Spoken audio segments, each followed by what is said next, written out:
couch with Koel. Welcome to Talkathon 2008. Karan Johar, ace producer, writer, MC and talk show host is here on the couch to prove that there is actually something you might not know about him. Let's see who can out-talk who. So in the house, are you up for the challenge? Totally, I can't wait. Okay, come on. But you know you're going to lose. Before you got involved in films, you denied your filmy heritage to your South Bombay friends, which is where you grew up. Right. When did you learn to embrace it and actually come out? When I was in school, it wasn't considered cool at all. I mean, you know, that time our icons were completely different from who they are. And my father made these big budget multi-star casts, but not very successful films that no one really liked to watch. So at that time, it suited me to be in denial about it. And I used to write, you know, when they write father's profession in any form, I used to write businessman. And mom was always housewife, but father was businessman. I never wrote film producer. I remember going to college, and oddly, my mother made me move out of St. Xavier's. You know, I was in Xavier's for 7 days. I went through this whole process of being ragged and everything.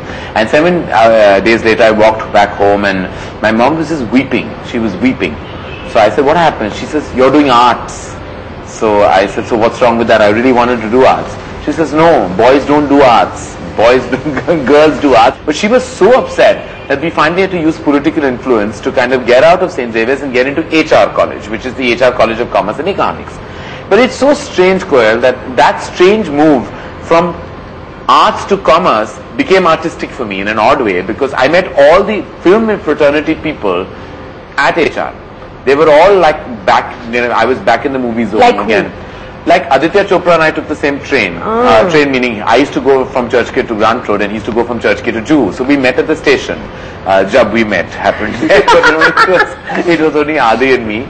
And every day we used to meet, and we had kind of touched base again because he was my childhood friend. You know, we were all a group of kids that hung out at Abhishek's birthday parties. Farhan and Abhishek and Shweta and Adi. And then you moved into the South Bombay lot. I was always South Bombay, so I always felt I was superior to all of them because they only communicated to each other in Hindi, and I hated that. Oh dear. And you wanted to speak only French. No, I didn't know French then. But I said, Mom, they're so verny. They only speak in bloody Hindi. And they talk about only Kranti and all these Hindi movies, and I was pretending to be so above it all. So anyway, when I met Adi again many years later, I was a complete Hindi filmy child, meaning I knew all of Himmatwala's steps by heart. I was a big Sridevi fan. But all secretly. So, but all in my room. I used to do Thataiya in my room alone, play it loudly and come outside and go into Wake Me Up Before You Go or any of the Madonna's big hits. I was totally in denial about my Hindi filminess completely. It was just one part. But it was fully there. Also, darling, I'm Gemini. You do get 2 for the price of 1. Okay, so, you know, great. so the one part of me was doing Sri Devi steps, and the other part of me was behaving like one of the cool kids of school.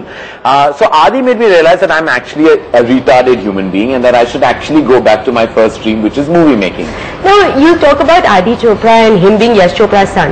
You weren't, contrary to the prevalent belief, weren't born with like a silver spoon in your mouth. Not at all. Your father was a successful producer, but he's going through a bad patch. He was actually, he made big movies. He wasn't a successful producer. He made really big films.